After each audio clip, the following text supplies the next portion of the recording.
കൽബിനെ വിഴുങ്ങലാണ്. അതിനാണ് ഗഫലത്ത് എന്ന് പറയുന്നത്. അവന്റെ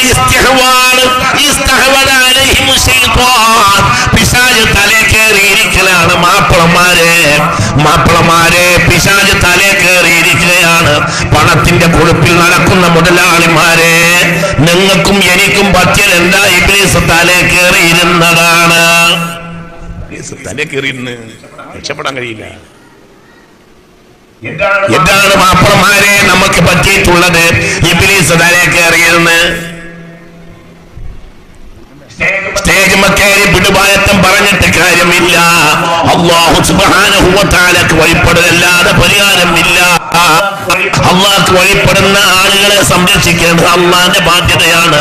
വകാന ഹഖൻ അലൈനാ നസ്റുൽ മാപ്രമാരി നല്ല ആയത്തുള്ളത്. വകാന ഹഖൻ അലൈനാ നസ്റുൽ മുഅ്മിനീൻ. മുഅ്മിനീങ്ങളെ സഹായിക്കൽ എന്റെ ഉത്തരവാദിത്തമാണ്. അല്ലാഹു തൗഫീഖ് തരട്ടെ. അല്ലാഹു തൗഫീഖ് തരട്ടെ. നമ്മൾ എന്താ ചെയ്യേണ്ടത്? മുഅ്മിനാവണം. നമ്മൾ മുഅ്മിനാവണം. മുഅ്മിനാകണമെങ്കിൽ അല്ലാഹുവിന്റെ കൽപ്പനകളെ സ്വീകരിക്കണം, അല്ലാഹുവിന്റെ ശാസനകളെ വർജിക്കണം. ചിന്തിക്കണം. അല്ലാതെ ഒരു പരിഹാരം ഉണ്ടാവില്ല. അല്ലാതെ ഒരു പരിഹാരവും ഇല്ല. മുസ്ലിമീങ്ങളെ, ഇതെല്ലാം കാലഘട്ടത്തിന്റെ തക്കല്ലുബാത്തുകളാണ്. ഇതിലൊന്നും വഞ്ചിതരാകേണ്ട. അല്ലാഹു പഴയ ജല്ല ജലാലായ സുബ്ഹാനായ അല്ലാഹു തന്നെയാണ്. അവൻ അല്ലാഹു ലാ ഇലാഹ ഇല്ലാ ഹുവൽ ഹയ്യുൽ ഖയ്യൂം. അവൻ ഹയ്യാണ്, അവൻ ഖയ്യൂമാണ്. അവസാനം പറഞ്ഞത് എന്താ? വലാ യഹൂദുഹു ഹിഫ്ദുഹുമാ. ആകാശത്തിലുള്ളവരെയും ഭൂമിയിലുള്ളവരെയും സംരക്ഷിക്കൽ അവന് പ്രയാസമല്ല. പരിശുദ്ധ ഖുർആനിൽ ഖാലല്ലാഹു അസ്സ വജൽ. തലക്ക് കയറ്റണം, നമ്മൾ തലയൊക്കെ കയറ്റണം. നമ്മൾ വലിയ വർത്താനം പറഞ്ഞാൽ അതൊരു കാര്യമില്ല. നമ്മൾക്ക് കുറച്ച് കാലമായി പൈസ കൂടി, പൈസയുടെ അഹങ്കാരം, പണം കൊണ്ടുവന്ന സുഖങ്ങള്, സൗകര്യങ്ങള്, അതിന്മേൽ നടന്ന് അതിനനുസരിച്ച് കുറച്ച് വയറ്, അതിനനുസരിച്ച് കുറച്ച് മൂല്യന്മാര്, അങ്ങനെ നമ്മളങ്ങനെ സുഖത്തിലങ്ങനെ കഴിഞ്ഞ് നടക്കൂല. സുഖം വിട്ടിറങ്ങാൻ ആരും തയ്യാറില്ല, നടക്കൂല. വകാന ഹഖൻ അലൈനാ നസ്റുൽ അവറാൻകുട്ടീനല്ല, വകാന ഹഖൻ അലൈനാ നസ്റുൽ മുഅ്മിനീൻ. അങ്ങനെയാണ്. അവറാനെയും വീരാനെയും സഹായിക്കേണ്ട ഉത്തരവാദിത്വം അള്ളാഹ്ക്കില്ല. അള്ളാഹിന്റെ ഉത്തരവാദിത്വം പറയും മുഅ്മിനീങ്ങളെ സഹായിക്കലാണ്. മുഅ്മിനീങ്ങളെ സഹായിക്കാൻ അള്ളാഹ് ഉത്തരവാദിത്തമാണ്. അത് ചെയ്യും, അത് പേടിക്കണ്ട. അവൻ എന്ത് വേണം? മുഅ്മിനാകണം. ആ ദുനിയാവിന്റെ പിന്നാലെ നടന്ന് ദുനിയാവ് നമുക്ക് വിഷയമായി, അല്ലാഹു റസൂൽ നമുക്ക് വിഷയമല്ല. നമ്മൾ ഉണ്ടാക്കി കൂട്ടിയ ചില നിയമങ്ങൾ, നമ്മൾ ഉണ്ടാക്കി കൂട്ടിയ ചില ഏർപ്പാടുകൾ, നമ്മൾ ഉണ്ടാക്കി കൂട്ടിയ ചില താല്പര്യങ്ങൾ, അതിനപ്പുറം ഒന്നുമില്ല. അതൊക്കെ പൊട്ടിപ്പൊളിഞ്ഞു നിലക്കൂല. വകാന ഹഖൻ അലൈനാ നസ്റുൽ മുഅ്മിനീൻ. മുഅ്മിനീങ്ങളെ സഹായിക്കൽ അല്ലാഹുവിന്റെ ഉത്തരവാദിത്തമാണ്. പേടിക്കണ്ട. ഓഫലത്ത് ഒഴിവാക്കണം. എന്താ ഓഫലത്ത്?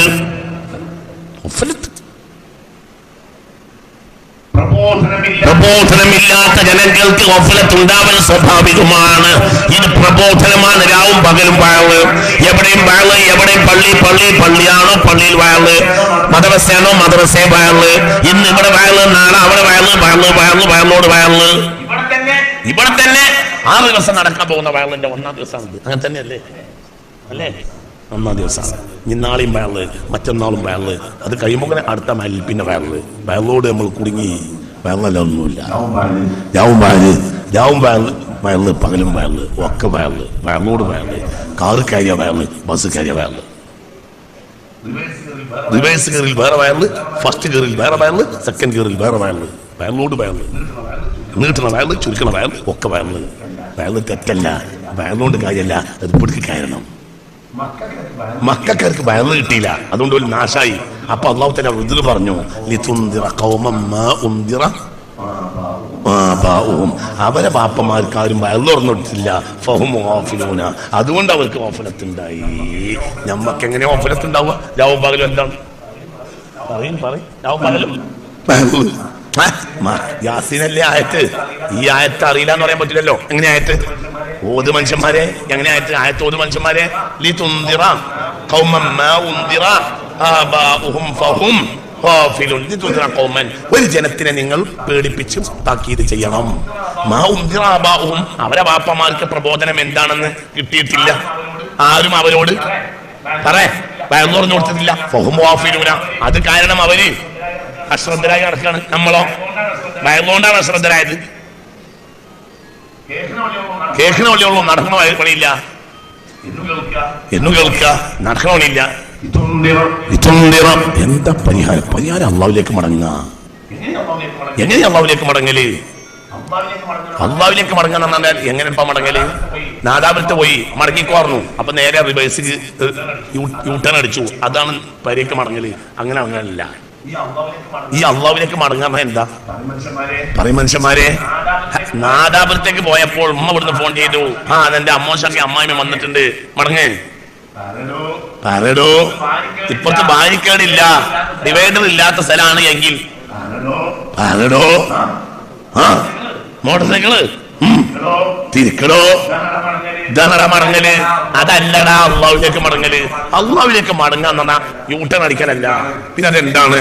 എന്റെ ജീവിതം ഞാൻ പരിശോധിക്കുക, എന്നിട്ട് എന്തൊക്കെ ഞാൻ അള്ളാഹിനെ നിയമം ഒഴിവാക്കണ്ടോ അത് എടുക്കുക. എന്തൊക്കെ പരിഹരിക്കാനുണ്ടോ അത് പരിഹരിക്കുക.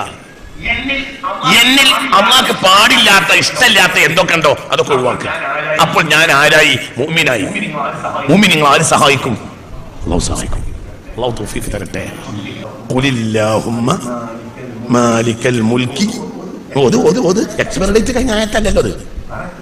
പറ, എക്സ്പയർ ഡേറ്റ് കഴിഞ്ഞിട്ടുണ്ടോ ആയത്തിന്റെ? പറ ഖുലില്ലാഹുമ്മ. പറ എന്റെ സൂപ്പർ മാർക്കറ്റിലെ ബിസ്ക്കറ്റിനാണടാ എക്സ്പയർ ഡേറ്റ്. ഖുർആനിന്റെ എക്സ്പയർ ഡേറ്റ്. ഖുലില്ലാഹുമ്മ മാലിക്കൽ മുൽക്കി تؤتي الملك من تشاء وتنزع الملك ممن تشاء تعز من تشاء وتذل من تشاء بيدك الخير إنك على كل شيء قدير تولج الليل في النهار وتولج النهار في الليل وتخرج الحي من الميت وتخرج الميت من الحي وترزق من تشاء بغير حساب. الله توفيق തരട്ടെ. قل اللهم اللهم مالك الملك, അധികാരത്തിന്റെ ഉടമക്കാരനെ. ഏത് അധികാര കസേരയുടെയും ഉടമക്കാരൻ ആര്? അല്ലാഹു. തുഅ്തിൽ മുൽക, നീ അധികാരം കൊടുക്കുന്നു. മൻ തശാഉ, നീ ഉദ്ദേശിച്ചവർക്ക്. ഇപ്പോൾ അല്ലാഹു ഉദ്ദേശിച്ച ആർക്കാണ്? നരേന്ദ്രമോദിക്ക്. വതൻസിഉൽ മുൽക മിമ്മൻ തശാഉ, മൻമോഹന്റെ കയ്യിൽ നിന്നും രാഹുൽ ഗാന്ധിയുടെ കയ്യിൽ നിന്നും അത് നീ തിരിച്ചു വാങ്ങും നീ ഉദ്ദേശിക്കുന്ന കാലത്ത്. വതുഇസ്സു മൻ തശാഉ, ഇന്ത്യയിൽ ആ ആയത്തിന്റെ അർത്ഥം അങ്ങനെയാണ്. സൗദിയിൽ വേറെ അർത്ഥമാണ്, അമേരിക്കയിൽ വേറെ അർത്ഥമാണ്. ഇത് പൊളിറ്റിക്കൽ ഇഷ്യൂസിനെ പറ്റിയുള്ള ആയത്താണ്. പറഞ്ഞത് മനസ്സിലായോ? മനസ്സിലായോ? ഖുലില്ലാഹുമ്മ മാലിക്കൽ മുൽക്കി, ഏത് അധികാരത്തിന്റെയും ഉടമക്കാരനെ. തുഅ്തിൽ മുൽക, നീ അധികാരം കൊടുക്കുന്നു. മൻ തശാഉ, നീ ഉദ്ദേശിച്ചവർക്ക്. വതൻസിഉൽ മുൽക, നീ അധികാരത്തെ ഊരി തിരിച്ചെടുക്കുന്നു. മൻ തശാഉ മിമ്മൻ തശാഉ, നീ ഉദ്ദേശിച്ചവരിൽ നിന്ന്. വതുഇസ്സു മൻ തശാഉ, നീ ഉദ്ദേശിച്ചവരെ നീ ഉദ്ദേശിച്ച കാലത്ത് യോഗ്യന്മാരാക്കുന്നു. വതുദില്ലു മൻ തശാഉ, നീ ഉദ്ദേശിച്ചവരെ ഉദ്ദേശിച്ച കാലത്ത് നീ നിന്ദ്യരാക്കുന്നു. ബിയദിക്കൽ ഖൈറു, എല്ലാ ഖൈറും ബിയദിക, ഏത് ഖൈറും നിന്റെ കയ്യിലാണ്. ഇന്നക അലാ കുല്ലി ഷൈഇൻ ഖദീർ, എല്ലാത്തിനും കഴിയുന്ന ആള് ഇയാണ്. മനസ്സിലായോ പറഞ്ഞത്? എന്തിനു പഠിക്കണം? അപ്പം നന്നാക്കേണ്ടത് അവിടെയല്ല, നന്നാക്കേണ്ടത് നമ്മളിലാണ്. പ്രകടനം നടത്തിക്കൂടെ? നടത്താം. അള്ളാഹ് കൂലിട്ടൂലേ? പ്രകടനത്തിന് പോയാൽ ഇഖ്ലാസോട് കൂടി പ്രകടനം നയിച്ച് സമരം ചെയ്താൽ കൂലി കിട്ടും. കാര്യം നേരെയാവില്ല. കാര്യം നേരെയാവണമെങ്കിൽ നമ്മൾ നേരെയാവണം. അല്ലാഹു തൗഫീഖ് തരട്ടെ. അല്ലാഹു തൗഫീഖ് തരട്ടെ. ഇപ്പോൾ ഒരു ബോധമില്ല. പെണ്ണുങ്ങളും കുട്ടികൾ നേരം വൈകുന്നേരമായ 10, 20, 22 വയസ്സായ പെണ്ണുങ്ങൾ നടക്കുക. എന്ത് പെണ്ണുങ്ങളെ അല്ലാഹു സുബ്ഹാനഹു വ തആല ജമാഅത്ത് ജുമഅന് വരെ ഒഴിവാക്കി. പ്രകടനം പറ്റുമെങ്കിൽ പിന്നെ ചുമയും ജമാഅത്തോലൊക്കെ പറ്റൂല. ജമാഅത്തിന് പെണ്ണുങ്ങളെ പറ്റൂല, ജുമാക്കും പറ്റൂല. എന്തിനു പറ്റും?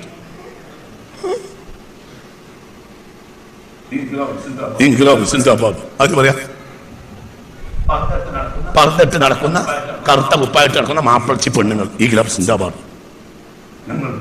ഞങ്ങൾ നിയമം മാറ്റിപ്പണിയും. എടി വിദ്യായ പെണ്ണെ, നിനക്ക് ഈ മുഷ്ടി ചുരുട്ടാൻ അള്ളാഹു തആല തൗഫീഖ് തരാണെങ്കിൽ ഇത് ഇവിടെ വെക്കാനല്ലേ തൗഫീഖ് തരുന്നത്? അല്ലാഹു അക്ബർ, അല്ലാഹു അക്ബർ, അല്ലാഹു അക്ബർ, അല്ലാഹു അക്ബർ. നിങ്ങൾക്ക് എന്തില്ല? അള്ളാന്റെ മുദ്രാവാക്യം അള്ളാഹ് നിങ്ങൾക്ക് അനുവദിച്ചിട്ടില്ല. ഏത് ബാങ്ക്? പറഞ്ഞത് മനസ്സിലായോ? അള്ളാന്റെ മുദ്രാവാക്യം അള്ളാഹ് ഒഴിവാക്കി. കാരണം നിങ്ങൾക്ക് പുറത്തിറങ്ങാൻ പാടില്ല, നിങ്ങളെ ശബ്ദം പുറത്തേക്കാൻ പാടില്ല. നിങ്ങൾക്ക് പറഞ്ഞത് മനസ്സിലായില്ലേ? അല്ലാഹു അക്ബർ, അല്ലാഹു അക്ബർ, അല്ലാഹു അക്ബർ, അല്ലാഹു അക്ബർ. പ്രകടനത്തിന് പെണ്ണുങ്ങളെ ഇറക്കുവാണെങ്കിൽ പള്ളിയിൽ ബാങ്ക് കൊടുക്കാൻ പെണ്ണുങ്ങളെ ആക്കണ.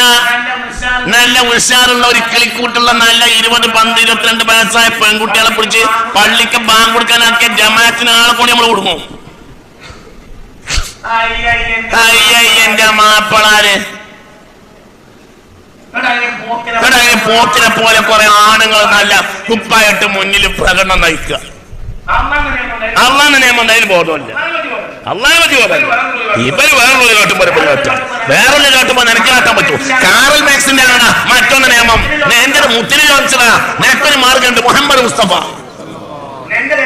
നിന്റെ നേതാവ് കാറൽ മാക്സ് അല്ല, നിന്റെ നേതാവ് ആമിനയുടെ മകൻ മുഹമ്മദ് മുസ്തഫ.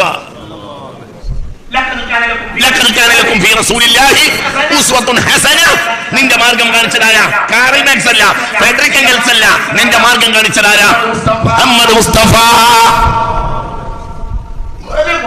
ഒരു ബോധമില്ല. ഇപ്പൊ ബോധമുണ്ടോ? ഇപ്പോഴും ബോധമില്ല.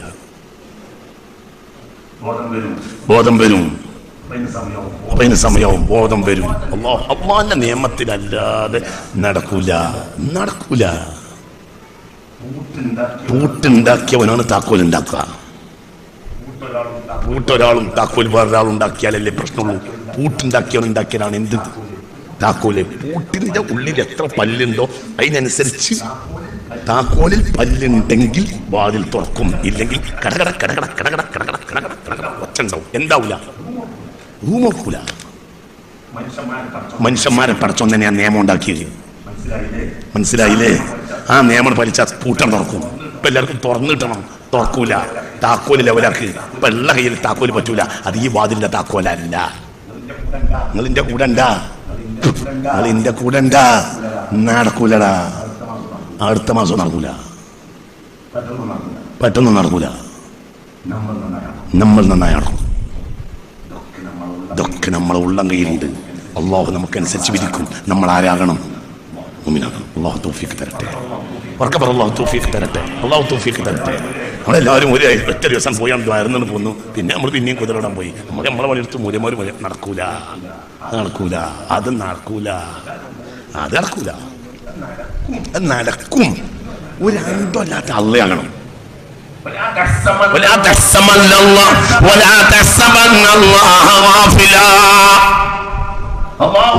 അല്ലാഹു അസദവാനാണെന്ന് നീ വിചാരിക്കേണ്ട. ഉണ്ടാവില്ലേ?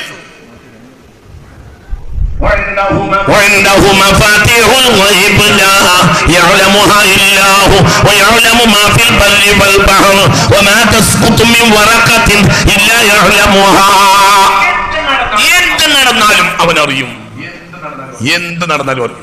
നമ്മളെ കണക്ക് അവനറിയും. നമ്മൾ കൊടുക്കേണ്ട റിക്കാർഡ് അറിയും. നമ്മൾ കൊടുക്കേണ്ട സക്കാത്ത് അറിയും. നമ്മൾ വീട്ടേണ്ട അമലുകൾ അറിയും.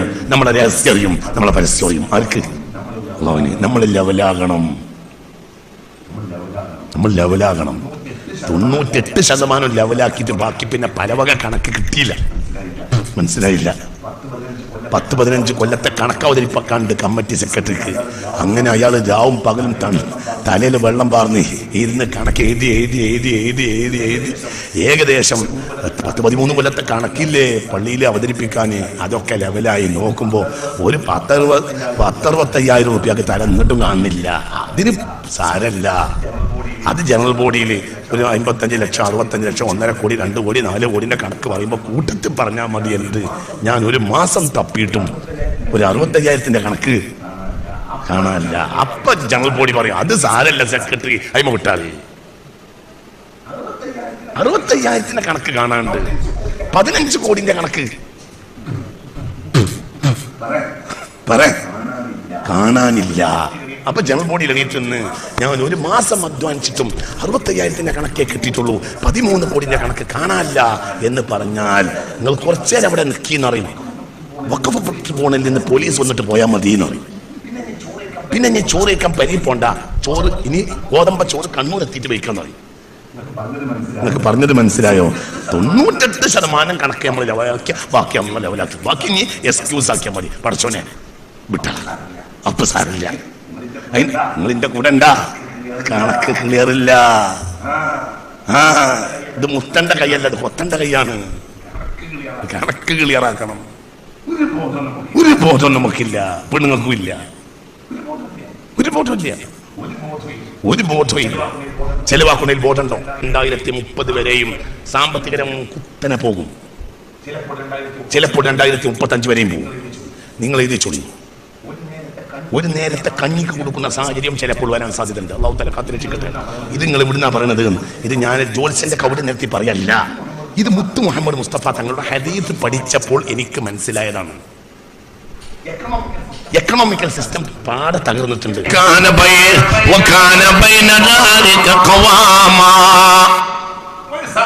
ഒരു സമൂഹത്തിന്റെ നിലനിൽപ്പ് സാമ്പത്തിക രംഗമാണ്. അത് തകരും, തകരാൻ പോവാണ്. തകർന്നിട്ടുണ്ട്. കച്ചവടം നടക്കൂല. ഇനി വളരെ വലിയ ക്ഷാമം വരികയാണ്. എന്നിട്ട് ഈ ബോധം പെണ്ണുങ്ങൾക്കില്ല. ഇന്നൊരു കല്യാണമാണെങ്കിൽ ഇന്ന് വസ്ത്രം പൊന്നും കുട്ടികൾ എടുത്തു കൊടുക്കണം. 2 ദിവസം കഴിഞ്ഞ അടുത്ത പരിയിൽ വേറെ കല്യാണമാണെങ്കിൽ പറ അല്ലേ പറ അടുത്ത കല്യാണത്തിന് ആരായിരുന്നു നമ്മള് ചെറിയ പെരുന്നാളിന് വസ്ത്രം വാങ്ങിയാല് ആ വസ്ത്രം മുഷിയുന്നതിന് മുമ്പ് തന്നെ ഉമ്മ വാങ്ങിയിട്ട് മടക്കി വെക്കും. എന്തിന്? വലിയ പെരുന്നാളിന് ഉപയോഗിക്കാൻ. വലിയ പെരുന്നാളിന് വേറെ വസ്ത്രം വാങ്ങൂല. ഇല്ല, വാപ്പക്ക് ഇല്ല, അപ്പന്റെ കയ്യിലില്ല. സത്യല്ലേ? അങ്ങനത്തെ അപ്പന മക്കളല്ലേ നമ്മള്. ഈ ഗൾഫ് വന്നിട്ടല്ലേ 10 പെണ്ണായത്? അല്ലേ പറ, അതല്ലേ പറ. അല്ലാതെ ഇപ്പൊ നിങ്ങൾ കഴിഞ്ഞ ആഴ്ച നിങ്ങളെ കുട്ടിക്കെടുത്ത വസ്ത്രം എവിടെന്ന് വെച്ചാൽ അറിയില്ല. തകർന്ന വിവരവും അറിയില്ല. സാമ്പത്തിക രംഗം തകർന്നു. ഒരിക്കലും നിലനിൽക്കൂല. നിങ്ങൾ ഇത് ചോറി. ഞാനിത് കവടി വായിച്ച് പറയല്ല. ഞാൻ ഈ പറഞ്ഞത് നടന്നിരിക്കും. ഇൻഷാ അല്ലാഹ്. ദ്വാർക്കല്ല, നടക്കും. അതെന്താ അങ്ങനെയാണ്? അതിപ്പോ ഇരിക്കുന്ന കൊമ്പ് ഒരാൾ മുറിക്കുന്നത് കണ്ടാൽ പറയുമല്ലോ, എന്ത് എടോ ഈ വീണോ കിട്ടാൻ വരാ കാര്യം പറയാൻ നിങ്ങൾ എന്താ ഉലിയപ്പാപ്പയാണോ നോക്കേണ്ട ആവശ്യമില്ലല്ലോ. മനസ്സിലായോ? ഇരിക്കുന്ന കൊമ്പ് ഇരിക്കുന്ന കൊമ്പ് മുറിച്ചാൽ ഈ പെട്ടെന്ന് വീണു പോകും കേട്ടോ എന്ന് പറയുകയാണെങ്കിൽ ഔലിയപ്പാപ്പയാണോ? പറങ്ങാണ്ടോ എക്കണോമിക്കൽ സിസ്റ്റം തകർന്നിട്ടുണ്ട്. അതിനിടയിൽ ഇറാനിൽ യുദ്ധമുണ്ടാവും. നടന്നേ തീരൂ. ഇറാനിൽ യുദ്ധം നടന്നേ തീരൂ. ആ യുദ്ധം GCSE തകർത്ത് കളയും. ചരിത്രം കണ്ട ഏറ്റവും വലിയ യുദ്ധം. അത് എന്നുണ്ടാവും എനിക്കറിയില്ല, പക്ഷെ ഉണ്ടാവും, അടുത്തുണ്ടാവും. അള്ളാഹു കാത്തുരക്ഷിക്കട്ടെ. അടുത്ത യുദ്ധം ഇറാനുമായിട്ടാണ്. അത് ഭയാനകമായിരിക്കും. അത് GCSE തകർക്കും. ഏഷ്യൻ രാജ്യങ്ങളെ പൊതുവിലും തകർക്കും. ഇന്ത്യക്ക് പോലും വൻ ക്ഷീണം ഉണ്ടാവും ഇറാൻ യുദ്ധം ഉണ്ടായാൽ. ഹോർമുസ് കടലൊടുക്ക് അടക്കപ്പെടും. ചരക്കുകൾക്ക് വലിയ തിരുവകളുണ്ടാവും. ഭയങ്കര വില കൂടും. സമ്പത്ത് കിട്ടാനുണ്ടാവില്ല.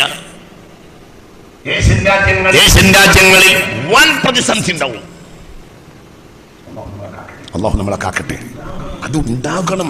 എന്തുകൊണ്ട്? മുത്ത് മുഹമ്മദ് മുസ്തഫ പറഞ്ഞിട്ടുണ്ട് ഇറാനുമായി യുദ്ധം ഉണ്ടാവും. മുത്ത് മുഹമ്മദ് മുസ്തഫ പറഞ്ഞിട്ടുണ്ട്. ഇറാനുമായാണ്. അത് ഭയാനകമായ യുദ്ധമായിരിക്കും. അത് നടക്കും, യാതൊരു സംശയവും വേണ്ട. അതെന്നെ എനിക്കറിയില്ല, പക്ഷെ ഉണ്ടാവും. അല്ലാഹു നമ്മളെ കാത്തുരക്ഷിക്കും. അപ്പോൾ യുദ്ധം കൂടി ഉണ്ടായാൽ സിസ്റ്റം പാടെ തകരും. അപ്പൊ എന്താ ചെയ്യേണ്ടത്? സാമ്പത്തിക രംഗം ശ്രദ്ധിക്കണം. മനസ്സിലായോ പറഞ്ഞത്? പിടിച്ച് ചെലവഴിക്കാൻ പഠിക്കണം. സൂക്ഷിച്ചു ചെലവഴിക്കാൻ പഠിച്ചവൻ ദരിദ്രനാവുകയില്ലെന്ന് മുഹമ്മദ് മുസ്തഫ.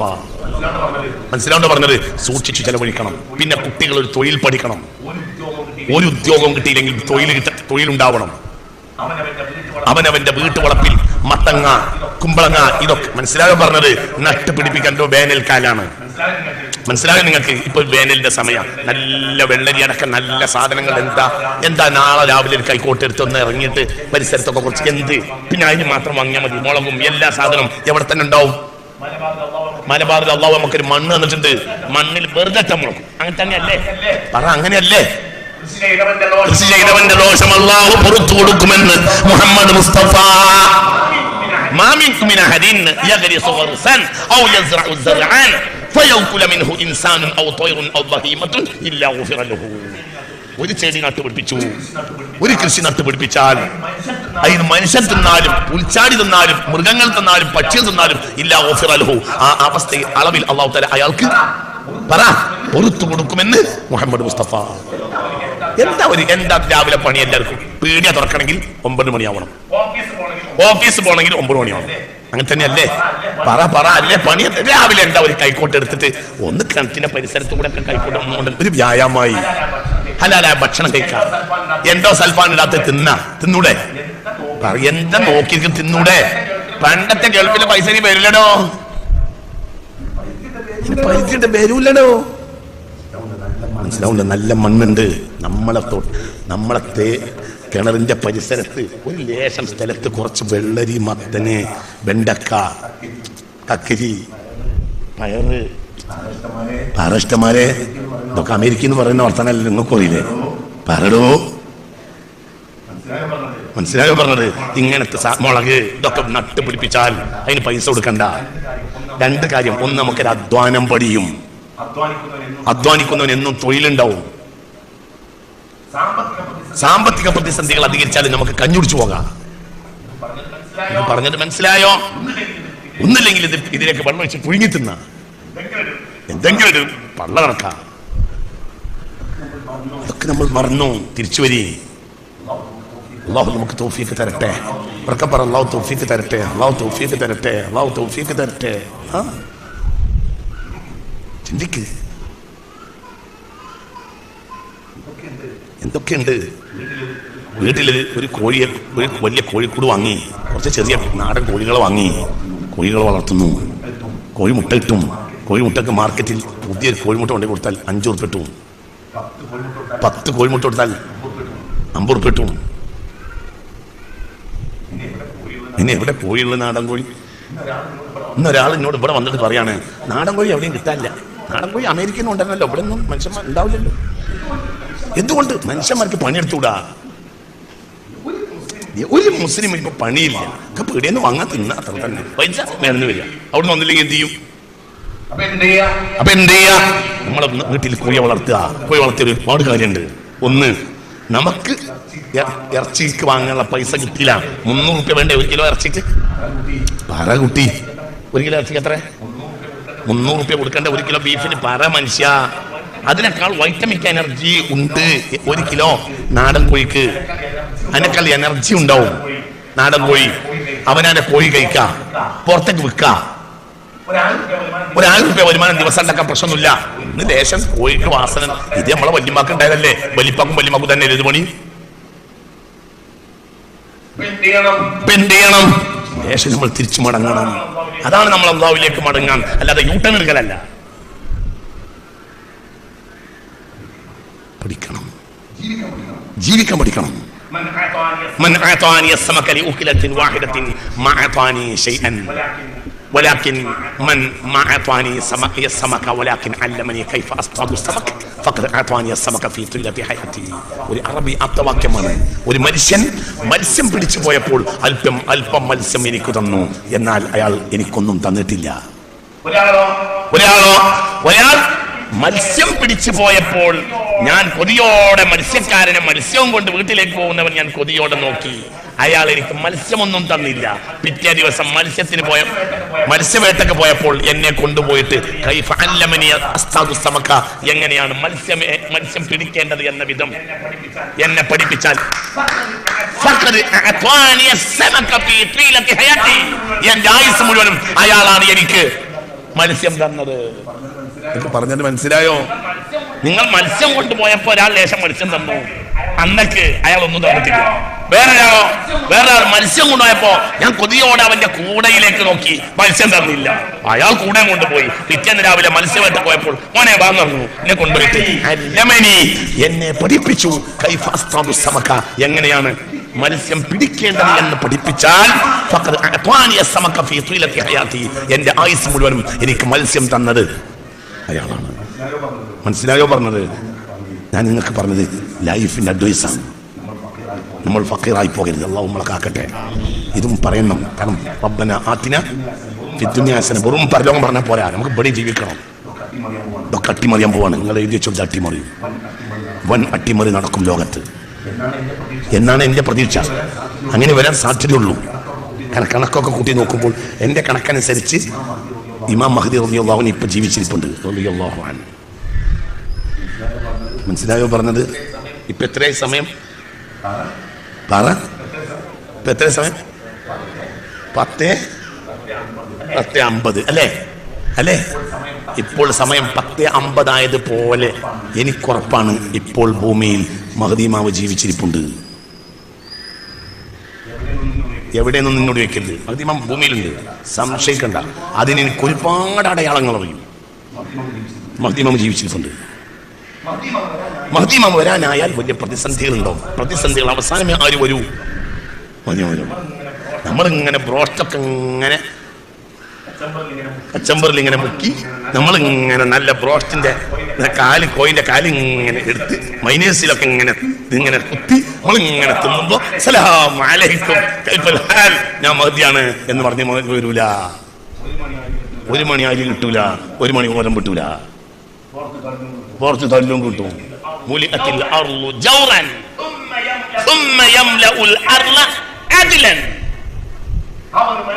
അവർ വരുമ്പോൾ ഭൂമി അക്രമം കൊണ്ട് നിറക്കപ്പെട്ടതായിരിക്കും. പിന്നെ ഭൂമിയിൽ അവർ നീതി നടക്കും. അവർ വരുമ്പോൾ ഭൂമിയിൽ എന്തായിരിക്കും നടക്കുക? പറ. അക്രമം. എന്നിട്ട് ഭൂമിയിൽ അക്രമം മാറ്റി എന്ത് നടക്കും? നീതി നടക്കും. മുഹമ്മദ് ബഹുമാനപ്പെട്ട മഹ്ദി ഇമാം. അപ്പൊ അവിടെ എന്ത് നടക്കണം? അക്രമം നടക്കണം. അത് അക്രമം നടക്കാൻ വേണ്ടി ഞാൻ യാസീനൂരല്ല. പറയും മനുഷ്യന്മാരെ, അങ്ങനെയാണോ? അതിന്റെ വസ്തുതയാണ്. 12 മണിയാകണം എന്ന് പറഞ്ഞാൽ ഞാൻ യാസീനോ ഉണ്ടല്ലോ. ഞാൻ ഇതാ 11 മണിയായി അൽ ഫാത്തിഹ 12 മണിയാട്ടെ എന്ന് പറയുന്നുണ്ടോ? പറഞ്ഞോ. 11 അൽ ഫാത്തിഹ 12 ആട്ടെ അൽ ഫാത്തിഹ എന്ന് പറയേണ്ട ആവശ്യമല്ല. 1 മണിക്കൂറും 10 മിനിറ്റും കഴിഞ്ഞാൽ 12 സ്വാഭാവികല്ലേ?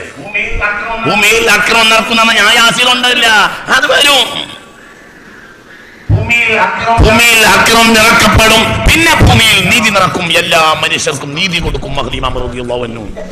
എന്റെ പഠിപ്പനുസരിച്ച് ഞാൻ 20 വർഷമായി ഈ വിഷയത്തിൽ പഠനം നടത്തുന്ന ഒരു വിദ്യാർത്ഥിയാണ്. 20 വർഷമായി എന്റെ പഠനം മഹ്ദി ഇമാമിലാണ് റളിയല്ലാഹു അൻഹു. ആ വിഷയത്തിൽ 5, 6, 8, 10 പ്രസംഗങ്ങൾ ഉണ്ടാവും മഹ്ദി ഇമാമിൽ മാത്രം. അത് വിഷയം സ്പെഷ്യലൈസ് ചെയ്തിട്ട് ആ വിഷയത്തിന്റെ ഒരു ഭാഗമാണ് ഞാൻ ഈ പറയുന്നത്. മഹ്ദി ഇമാം ഇപ്പോൾ ജീവിച്ചിരിക്കുന്നു. 99.25 സാധ്യതയും മഹ്ദി ഇമാം ഭൂമിയിൽ ജീവിച്ചിരിപ്പുണ്ട്. അപ്പൊ ഭൂമിയിൽ പ്രതിസന്ധി ഉണ്ടാവും. അതുവരെ നമ്മൾ എന്ത് ചെയ്യണം? ക്ഷമിക്കണം. മനസ്സിലായോ പറഞ്ഞത്? വലിയ പ്രശ്നങ്ങൾ ഉണ്ടാവും, ക്ഷമിക്കണം. നമ്മൾ പലതും പഠിക്കണം. നമ്മൾ എങ്ങനെയാണ് കൃഷി ചെയ്യേണ്ടതെന്ന് പഠിക്കണം. ഭൂമിയിൽ അക്രമം എന്ന് പറഞ്ഞാൽ ഞാൻ എന്ത് ചെയ്യും? ഒരു സ്വഹാബി മുത്തുനബിയോട് അപ്പൊ ഹബീബായ റസൂലുള്ളാഹി പറഞ്ഞു, അവന് ഭൂമി ഉണ്ടെങ്കിൽ ഭൂമിക്ക് ഇറങ്ങിക്കോട്ടെ. അതായത് കൃഷി ചെയ്ത് അങ്ങനെ പോയോട്ടെ, വേറെ ഒന്നും പോകണ്ട. നിന്റെ കാര്യം നോക്കിയാൽ മതി. കിഴക്കും പടിഞ്ഞാറും തെക്കും വടക്കും അക്രമം നിറഞ്ഞാൽ ഞാൻ എന്ത് ചെയ്യും? മൻ കാനത് ലഹു ഇബ്ലുൻ ഫല്യൽഹഖ് ബിഇബ്ലിഹി വമൻ കാനത് ലഹു വനമുൻ ഫല്യൽഹഖ് ബിവനമിഹി വമൻ കാനത് ലഹു അർദുൻ ഫല്യൽഹഖ് ബിഅർദിഹി. ഒട്ടകണ്ടെങ്കിൽ ഒട്ടകത്തിന്റെ കൂടെ പോയിക്കോ. ആടുണ്ടെങ്കിൽ ആടിനൊപ്പം പോയിക്കോ. ഉണ്ടെങ്കിൽ അല്ല, ആട് മേക്കാൻ വേണ്ടി യമനിൽ പോകല്ല. മനസ്സിലായോ പറഞ്ഞത്? ഒരാൾക്ക് ഭൂമി ഉണ്ടെങ്കിൽ വണ്ടി മറ്റൊക്കെ ഉണ്ടാക്കി അങ്ങനെ നടന്നു. അല്ലാതെ വ്യവസ്ഥിതി മാറ്റാനോ കഴിയൂല. വ്യവസ്ഥിതി മാറ്റേണ്ട ആള് വേറെയാണ്. ആള് വരണം. ആള് വന്ന വ്യവസ്ഥിതി മാറ്റും. അല്ലാഹു നമുക്ക് തൗഫീഖ് തരട്ടെ. ഞാൻ അവസാനിപ്പിക്കാണ്. അതുകൊണ്ട് അനാവശ്യമായ ദൂർത്തുകൾ പെണ്ണുങ്ങൾ അവസാനിപ്പിക്കണം. പടച്ചോനെ പേടിച്ച് യഥാർത്ഥ മുഅ്മിനായി ജീവിക്കണമെന്ന് എന്റെ നഫ്സിനോട് നിങ്ങളോടും ആവശ്യപ്പെട്ടുകൊണ്ട് വാക്കുകളിലൊക്കെ പരുഷമായ ചില പദപ്രയോഗങ്ങൾ ഞാൻ നടത്തിയിട്ടുണ്ട്. അത് നമ്മുടെ ഉറക്കമൊന്ന് ഒഴിവാകാൻ വേണ്ടി മാത്രമാണ്. ഒരു ദേഷ്യപ്പെട്ടിട്ടല്ല, നമ്മളെ കൊന്നാണ്. നമുക്ക് നാളെ രക്ഷപ്പെടണം, ദുനിയാവിൽ രക്ഷപ്പെടണം അല്ലേ? അത് പറഞ്ഞു തരേണ്ട വിധത്തിൽ നിങ്ങളോട് പറഞ്ഞാലല്ലേ നിങ്ങൾക്ക് മനസ്സിലാവുള്ളൂ. ഞങ്ങളെ വെറുതെ ഞാൻ സോപ്പിട്ടിട്ട് കാര്യമല്ലല്ലോ. ഗൗരവമായ വിഷയമാണ് ഇപ്പോൾ നടക്കുന്നത്. ഈ പ്രശ്നം അടുത്ത കാലത്തൊന്നും ശരിയാവുകയില്ല. ഞാൻ നിങ്ങളെ ഓർമ്മപ്പെടുത്തുകയാണ്. ഈ പ്രശ്നം പെട്ടെന്ന് ശരിയാവില്ല. ഇതിന് കുറച്ചുകൂടി ക്ഷമ വേണ്ടി വരും. എന്നാ പ്രശ്നം പരിഹരിക്കും. അതിനിടയിൽ നമ്മൾ കുറച്ച് ബുദ്ധിമുട്ടേണ്ടി വരും. മനസ്സിലായോ പറഞ്ഞത്? പരിഹരിക്കും. അള്ളാഹു പരിഹരിച്ച് തരട്ടെ. പരിഹരിക്കും. അങ്ങനെ തന്നെയല്ലേ വേണ്ടത്. മനസ്സിലായില്ല? പെണ്ണിന്റെ വയറ്റിൽ ബീജം എത്തിയിട്ട് പിറ്റേ ദിവസം തന്നെ അവൾ പ്രസവിക്കണം എന്നുള്ളത് നടക്കൂലല്ലോ. പിറ്റേന്ന് പ്രസവിച്ചാൽ അത് കുട്ടിയാവില്ലല്ലോ. ബീജം എത്തിക്കഴിഞ്ഞാൽ പിന്നെ അവൾ 2-3 മാസം ഛർദിച്ച് നടക്കണം. തിന്നാൻ വയ്യ, കുടിക്കാൻ വയ്യ, തിന്നാ ഛർദി. മനസ്സിന്റെ അങ്ങനെ തന്നെയല്ലേ? പിന്നെ അവളെ വയറ് വീർക്കും. പിന്നെ അവൾക്ക് കഷ്ടപ്പാടായി. യാത്ര ചെയ്യാൻ വയ്യ, ബസ് കയറാൻ വയ്യ, ഓട്ടോറിച്ച് കുലുങ്ങാൻ വയ്യ, അനങ്ങാൻ വയ്യ, പോകാൻ വയ്യ, നടക്കാൻ വയ്യ, ഇരിക്കാൻ വയ്യ. പിന്നെ 9 മാസത്തിൽ അവസാനം മരണത്തോട് അനുക്കുന്നൊരു വേദന കൂടി ഉണ്ടാവും. ആ വേദന കൂടി കഴിഞ്ഞാൽ കുട്ടിയായി. വയറ്റിൽ ബീജം കയറിയ പിറ്റേന്ന് തന്നെ കുട്ടിയാകണം. അൽ ഫാത്തിഹ എന്ന് പറഞ്ഞിട്ട് എന്ത് കാര്യമാണ്? ഫാത്തിഹയൊക്കെ കൂലിട്ടൂല, കുട്ടിയാവൂല. പള്ളനെ പുറത്തായി കിട്ടും, പക്ഷെ ഇത് എന്താവൂല, കുട്ടിയാവില്ല. കുറച്ച് സമയം എടുക്കും. കുട്ടിയാവും, പേടിക്കണ്ട, കുട്ടിയാവും. കുട്ടി വരും. പിന്നെ കാര്യത്തിൽ ബേജാറുണ്ട, കുട്ടിയാവും തന്നെ ചെയ്യും. പക്ഷേ 9 മാസം കഷ്ടപ്പെടണം. എന്നാ കുട്ടിയാവും. മനസ്സിലാവുണ്ട് പറഞ്ഞത്? കുറച്ചുകൂടി ക്ഷമിക്കണം. നമ്മൾ നിയമത്തിനനുസരിച്ച് മുന്നോട്ട് പോകണം. അല്ലാഹു തൗഫീഖ് തരട്ടെ.